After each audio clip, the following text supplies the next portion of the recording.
Chers amis, avez-vous déjà franchi le seuil d'une église orthodoxe, d'une église catholique de rite oriental? C'est très instructif, si vous ne l'avez pas fait, faites-le vite. Faites-le vite et vous verrez à quel point nous avons besoin, les différentes confessions chrétiennes, de nous retrouver, de nous rapprocher et de nous enrichir les uns les autres. La richesse de la liturgie orientale, c'est que, d'une certaine manière, elle est plus déployée visuellement, elle est plus déployée dans les signes sensibles de la liturgie que notre liturgie latine, qui parfois est un peu sèche, un peu laconique.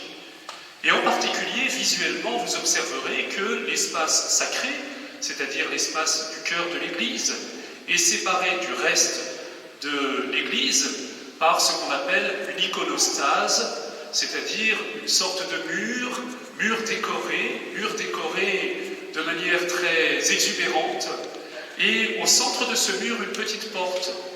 Et cette porte, seul le prêtre est autorisé à la franchir. Quand il sort du chœur pour aller vers l'assemblée, il fait le mouvement de Jésus, puisque le prêtre représente Jésus, puisque le prêtre agit in persona Christi, il représente le Verbe qui du ciel, de l'infinité invisible de Dieu, descend sur terre pour se rendre visible. Et puis, lorsqu'il fait le mouvement inverse, lorsqu'il disparaît, eh bien c'est Jésus qui monte au ciel. Il y a d'une manière très sensible, vous voyez, le mystère de la foi qui nous est rendu comme palpable et visible. Et autour de cette porte, vous avez compris que la porte, c'est Jésus. La porte, c'est celui qui donne accès à Dieu, au Père. C'est celui qui permet d'aller de Dieu vers les hommes et des hommes vers Dieu, tout le mouvement de l'incarnation. Il y a autour de la porte deux personnages, ceux qu'on appelle les deux témoins de l'agneau, ceux qui se tiennent à sa droite et à sa gauche comme deux sentinelles qui nous aident à nous diriger vers celui qui est le centre, c'est-à-dire le Christ. Ces deux sentinelles, ce sont deux personnages très importants que nous devons accueillir pendant le temps de l'Avent, puisque l'Église, qui est une mère, c'est-à-dire qui nous éduque, qui nous aide à regarder ce que nous devons regarder pour aller plus sûrement vers Jésus, l'Église nous montre ces deux personnages comme deux guides au début du temps de l'Avent. Deux personnes qui sont là pour nous aider à accueillir celui qui va venir dans la nuit de Bethléem. Les deux témoins de l'agneau, ils n'ont pas grand-chose de commun. D'abord, il y a un homme et il y a une femme. Ensuite, autant celle-ci est gracieuse, belle, vous l'avez reconnue, c'est celle que nous célébrerons demain, puisque le dimanche l'emporte sur les solennités. Le 8 décembre, fête de l'Immaculée Conception, doit s'incliner devant le deuxième dimanche de l'Avent. Ce n'est pas une raison pour ne pas parler de l'Immaculée Conception. Marie, celle qui se tient à droite, est la toute belle, celle dont nous disons qu'elle est comblée de grâce, traduisez, comblée de la beauté que Dieu met en nous lorsqu'il habite notre cœur, notre corps et notre être tout entier. Marie est belle, transparente de la beauté de Dieu, comme les vitraux de la cathédrale de Chartres sont beaux lorsqu'ils laissent passer la lumière à travers les 1000 couleurs dans lesquelles cette lumière va se réverbérer et se diffracter. Marie est la comblée de grâce, elle est la beauté de Dieu dans l'humanité. Marie nous est donnée pour que nous la regardions. Est-ce que vous regardez Marie? Est-ce que vous la contemplez? Peut-être que vous la priez, mais peut-être que vous ne la contemplez pas assez. Marie, c'est le chef-d'œuvre de Dieu. C'est la plus belle créature de toute l'histoire de l'humanité. Je reviendrai là-dessus. Et de l'autre côté, c'est moins attirant. Ça n'est pas la grâce, c'est la vérité un peu rêche. C'est Jean-Baptiste, et vous avez vu la description aujourd'hui. Il est habillé de poils de chameau, il a une ceinture de cuir, il a une chevelure et une barbe broussailleuse, il a à peu près le charme de Sébastien Chabal dans le désert, avec l'odeur de chameau, et il se nourrit de sauterelles. Vous voyez, c'est pas très très attirant, apparemment, c'est même un peu rude, un peu rêche, un peu raide. Il y a d'un côté la grâce qui nous attire, et de l'autre côté la vérité, la justice, la parole qui tranche, cette parole qui est comme un glaive acéré, engeance de vipère. Voilà, c'est ce qu'il nous dit quand on s'approche, parce que nous sommes tous des pharisiens et des sadducéens. Les pharisiens, c'est ceux qui sont un peu superficiels, vous voyez, c'est ceux qui pensent qu'avec un petit lifting extérieur, ils se seront convertis. Juste avec quelques petites résolutions par-ci, par-là, ils se seront convertis. Et les Sadducéens, c'est ceux qui ne croient pas en la résurrection de la chair, c'est ceux, là encore, qui voient les choses de manière assez basse. Alors Jean-Baptiste nous dit, comme aux pharisiens et aux Sadducéens, engeance de vipère. C'est agréable, vous m'avez entendu? Vous êtes une engeance de vipère. C'est quoi la vipère? C'est le serpent des origines. C'est-à-dire que vous êtes de sa descendance. C'est agréable? Ben, réagissez-vous, s'il vous plaît. Normalement, il y en a 3 ou 4 qui se lèvent et qui claquent la porte, vous voyez, si vous n'étiez pas endormi. Mais engeance de vipère, c'est pas très agréable. Qu'est-ce que ça veut dire? C'est que vous êtes tous habités par le péché originel. La morsure du serpent des origines, eh bien, nous la subissons tous. Et nous n'arriverons pas à nous convertir et à nous transformer simplement en changeant un petit peu notre comportement à la surface. Nous avons besoin de quelque chose de beaucoup plus radical. Nous avons besoin d'être transformés en profondeur. Nous avons besoin d'être renouvelés. Nous avons besoin de renaître. Est-ce que vous avez déjà eu ce désir? Est-ce que vous vous êtes déjà posé cette question? Si on pouvait recommencer tout à zéro, si on pouvait repartir à zéro, ce désir que nous n'arrivons pas complètement à éteindre, d'une pureté, d'une sainteté que nous n'avons jamais complètement enfouie au fond de notre cœur. Eh bien, Jean-Baptiste nous dit du fond de son désert, avec son odeur de chameau et sa voix rocailleuse, c'est possible. C'est possible et c'est même ce que Jésus veut faire dans la nuit de Pâques. On peut tout refaire. On peut tout reconstruire à la racine. La cognée est déjà au pied de l'arbre. On peut recommencer tout et refaire un beau fruit, un bel arbre qui porte du fruit. Et comment faire cela? Eh bien, chacun d'entre nous, Jésus veut faire de nous un nouveau chef-d'œuvre, à nouveau. Et comment est-ce qu'on fait un chef-d'œuvre? Je ne sais pas s'il y a des artistes parmi vous, je ne sais pas s'il y en a qui ont pris des cours de dessin ou de sculpture. Normalement, lorsqu'on veut apprendre à faire quelque chose de joli, on a besoin de 2 choses. On a besoin d'un modèle qui nous inspire. On a besoin de contempler quelque chose qui nous inspire et que peut-être nous allons copier, ou au moins qui va nous inspirer, qui va nous aider à façonner, à peindre ce que nous sommes appelés à peindre. Mais on a peut-être besoin d'un professeur qui est derrière nous et qui va nous taper dessus et qui va nous dire nos 4 vérités, qui va nous dire là c'est vraiment pourri, là il faut que tu gommes cet aspect-là, là il faut que tu le reprennes. Et nous le savons, ceux qui ont appris les instruments, les meilleurs professeurs sont les professeurs exigeants qui n'ont pas peur par amour pour nous de nous dire nos 4 vérités. Sinon ils nous prennent dans le sens du poil et en fait ils ne nous aident pas, ils ne nous aiment pas véritablement. Depuis quand l'amour est simplement bisounours? L'amour est dur parfois. En réalité, ne séparons pas ce que Dieu a uni. Vous connaissez peut-être ce psaume merveilleux qui dit « Amour et vérité se rencontrent, justice et paix s'embrassent. » Amour et vérité se rencontrent, justice et paix s'embrassent. L'amour sans la vérité, c'est de la bonasserie, c'est du faux amour. La vérité sans l'amour, c'est de la dureté, c'est du coup de marteau, c'est tout. Mais en Dieu, les deux qui nous paraissent souvent opposés doivent s'unir. L'amour doit être fort de la vérité. L'amour doit être établi dans la vérité. Et le désir de la vérité, si nous ne voulons pas être comme Alceste, vous savez, dans la pièce de Molière, Alceste, cet homme misanthrope qui dit ses 4 vérités à tout le monde, mais il lui manque juste d'être animé par l'amour. Eh bien, la vérité doit toujours être animée par l'amour. Alors, comment est-ce que nous allons nous convertir? Eh bien, voyons que le modèle que nous devons contempler, c'est Marie. Marie est la grâce. Marie est la beauté faite femme. Marie est la splendeur de Dieu. Et en la regardant, déjà, nous sommes transformés. Comme lorsque nous écoutons une belle musique, elle nous transforme sans effort. Lorsque nous voyons un beau paysage, eh bien, déjà, il agit sur nous, il nous transforme. Marie est celle qui nous apprend à la contempler, non pas parce qu'elle serait narcissique, mais parce qu'elle est belle, tout simplement. Elle est belle de la beauté de Dieu. Vous savez, j'ai souvent réfléchi à cette apparition et de la Vierge Marie à Bernadette. Bernadette, cette petite jeune fille, qu'on appelait la petite, excusez-moi l'expression, la petite merdeuse à Lourdes, et c'est pourtant à elle que Marie, la toute belle, choisit d'apparaître.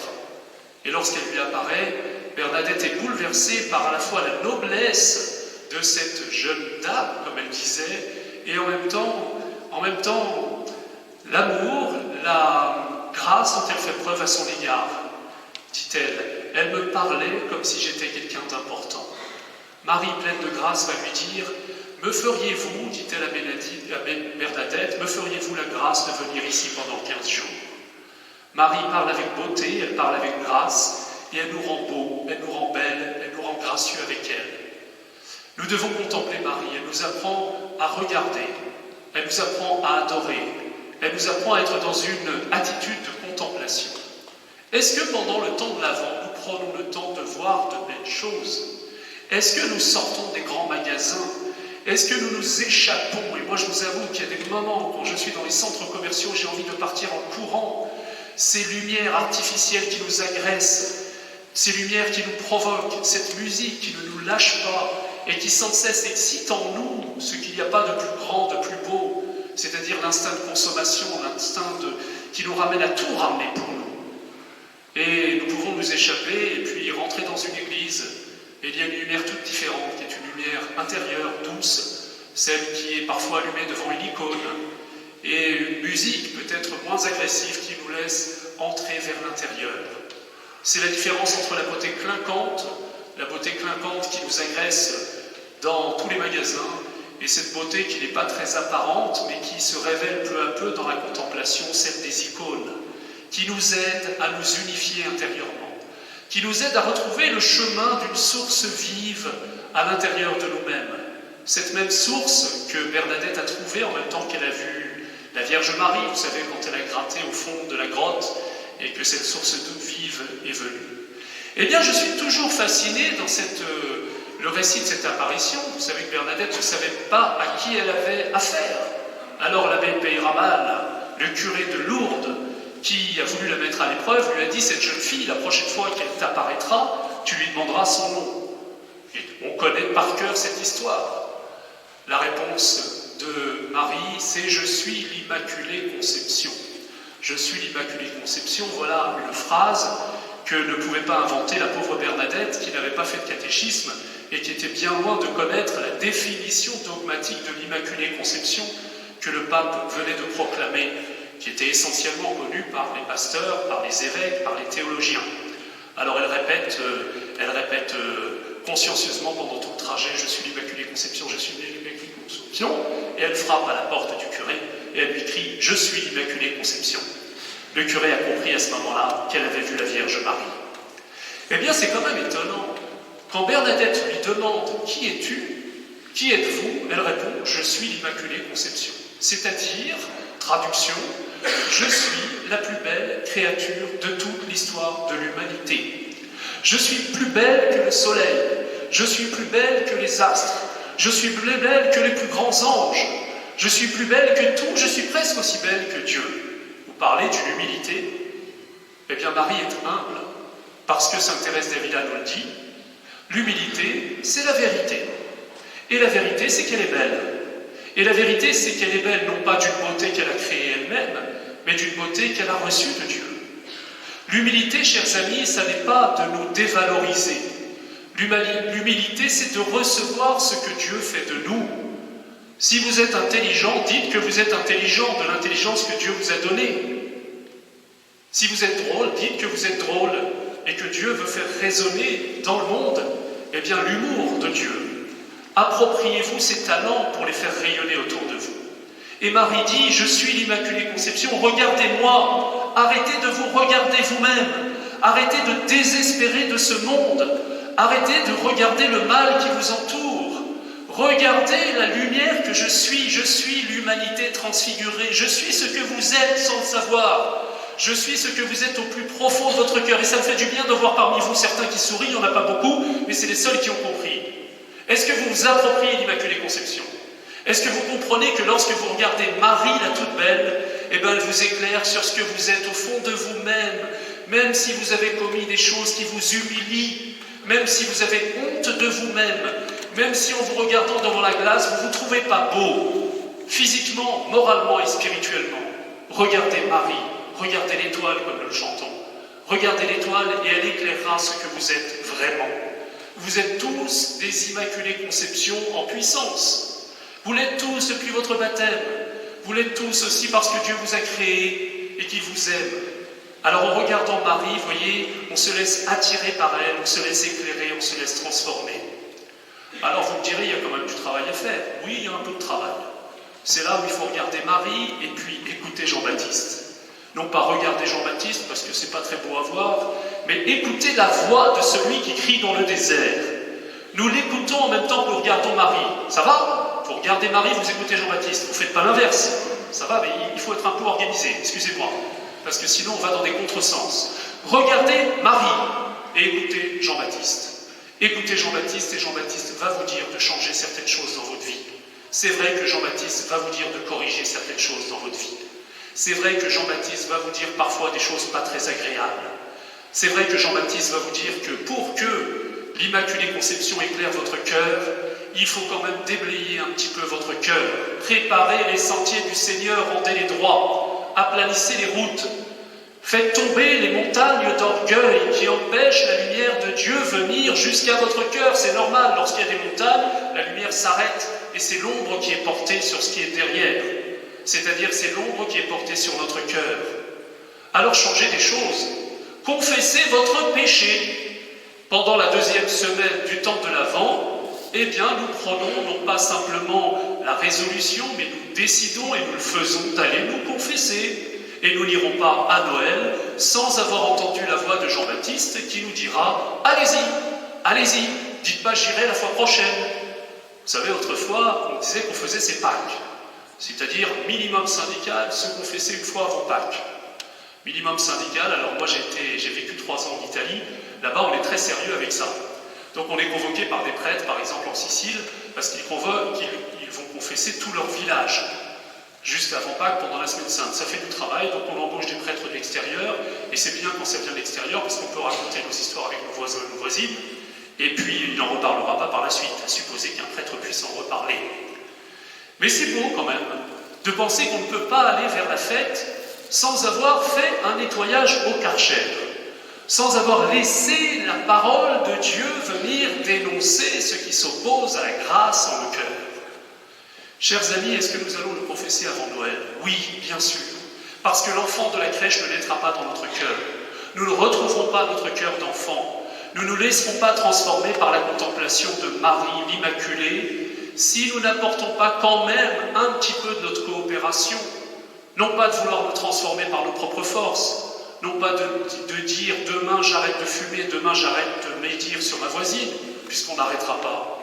Mais on reconnaîtra devant le Seigneur que notre cœur est encombré, que notre cœur a du mal à laisser passer la lumière, que notre cœur à la fois il est attiré, il est fasciné par la beauté que représente Marie, mais en même temps qu'il y a trop de montagnes d'orgueil pour que vraiment cette lumière envahisse toutes les plaines qui sont au plus profond de nous-mêmes et qui attendent ça, qui attendent vraiment d'être éclairées, qui attendent d'être renouvelées, qui attendent que ce désert intérieur refleurisse sous le soleil de la lumière de Dieu et que, enfin, nous portions des fruits de vie. Alors, prenons cette résolution. D'ailleurs, en sortant de la messe, tiens, je viens d'avoir cette inspiration-là, elle est géniale, je trouve. Plutôt que de dire bonjour, comment ça va, bon, et les grèves, etc., tiens, il y a un petit coup de bière, on prend de la bière à la tireuse de bière et on s'interroge, on sait les uns les autres, toi, c'est quand que tu vas te confesser? T'as trouvé un créneau? Si on y allait ensemble? Bon, et puis, vous savez, je vais juste vous dire un truc. Si vous ne savez pas quoi dire à la confession, demandez-le aux autres. Messieurs, demandez-le à vos épouses, à vos fiancés, chers amis, à vos colocataires. Ça peut beaucoup ressembler à la voix de Jean-Baptiste. Ça peut faire un peu mal. Moi, je me souviens, j'ai fait une fois ça au séminaire. J'ai demandé à mes confrères du séminaire. J'ai plus jamais recommencé. J'ai plus jamais recommencé parce que je me suis dit, là, je préfère croire en la réincarnation, comme ça, on a 7 vies pour y arriver. Chers amis, c'est un risque. Demandons à nos voisins de nous aider à voir clair. Souvent, ils voient mieux que nous. Et d'ailleurs, nous ne sommes pas très objectifs parce que nous nous voyons à la lumière de notre ego souvent déçu. Donc, ce que nous considérons comme un grave péché n'est pas forcément celui qui blesse le plus nos frères et Dieu. Et parfois, nous avons besoin de cette lumière de nos frères. Je le dis en souriant, mais pourquoi ne pas le faire? Pourquoi ne pas faire, par exemple, ceux qui sont en couple, ceux qui sont mariés, et bien dire on va y aller ensemble et peut-être qu'on va s'aider un petit peu. C'est pas le moment de faire passer des messages et de régler ses comptes, vous l'avez compris. C'est le moment d'aider la lumière à pénétrer les cœurs. Quelle joie que la vérité soit au service de l'amour. Quelle joie que la parole forte de Dieu qui passe à travers la voix de Jean-Baptiste nous permette de nous laisser attirer par la beauté et la grâce de celle que nous invoquons avec tant de joie. Je vous salue Marie, pleine de grâce. Le Seigneur est avec vous. Vous êtes bénie entre toutes les femmes. Et Jésus, le fruit de vos entrailles, est béni. Sainte Marie,